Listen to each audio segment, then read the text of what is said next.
Hello guys, magandang hapon. So tatalakayin natin ngayon ang programang Uplift.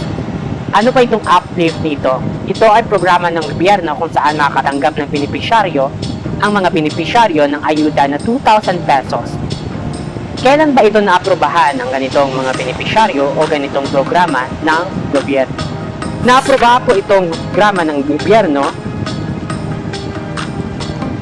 noong 2023, unang nakaproseso sa House of Speaker ni Martin Romualdez at Ralph Elizalde. Noong 2024, GAA na-authorize ng General Appropriation Act 2024 Special Provision No. 3. Kailangan ipatupad ng May 18, 2024 official nationwide launch ng DSWD. 2025, ipinaigting pa ng budget na 26 billion pesos. Noong 2026, ang status ay zero funding from the 2026 budget kasi may natirang 13 billion pesos pa from 2025. Pero pwede pa magamit hanggang end of 2026.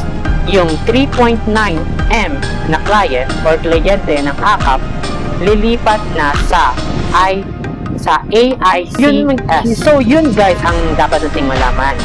Pinatupad pala ito ni Martin Romualdez. At ayon dito, ang Uplift Creator or Small Business or Walang Trabaho or Livelihood Assistance Grant or LG up to 15K puhunan para sa mga nawala ng trabaho, DOLE, TUPAD, or DILP or delayed. Pamantahalang trabaho, sahod, DTI pondo, pagbabago, microloan para sa mga small online seller and creators. DSWD AKAP, ayuda sa kapos kita program, benepisyaryo. Minimum wage earning na hindi nakatanggap ng purpose, walang trabaho dahil sa inflation, taas presyo, self-employed, tricycle driver, vendor, online seller, creator. Kailangan mas may slip, proof na mababa ang sweldo plus ID at barangay certificate.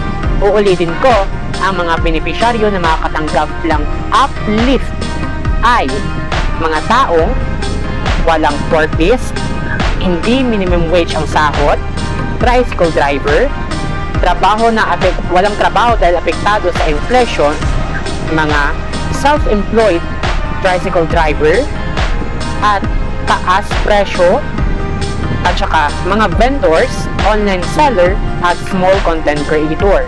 Kailangan may payslip or proof na mababa ang sahod or sweldo plus ID at barangay certificate. Yun po yung mga kwalipikadong makakatanggap ng Uplift na 2,000 pesos. So, tatalakayin natin itong Notice of Listing Enumeration. Ang Notice of Listing Enumeration ay nagpapatunay na ikaw ay nakalista na at nalagay sa listahan na makakatanggap ng mga benepisyaryong ito or mga programa ng gobyerno. Pero may dalawang bagay tayong dapat tingnan dito. Diba kung nakikita natin dito, it's SBMS, yung naka-X at saka naka-check dito. I-explain ko sa inyo kung anong ibig sabihin nito. Una, kapag naka-check, ibig sabihin, ang bahay or kabahayan ay nakompleto na at paglilista o enumeration, lahat ay kailangan impormasyon ay makuha na ng enumerator. Tapos na ang proseso para sa inyong lugar pag naka-check. Pero, ito pa, kapag naka-X naman gaya sa nakita sa papel, particular sa bahagi ng with SBMS na may markang X, ibig sabihin ang kabahayan ay isasama o sasagot din sa SBMS survey bukod sa karaniwang census ng populasyon. Hindi pa dyan, ang CBMS ay dagdag na palatanungan para malaman ang kalagayan ng komunidad, antas ng pamumuhay, serbisyong nakatanggap, pangangailangan ng pamilya at iba pa. Hindi ito ibig sabihin na hindi kayo na sensus.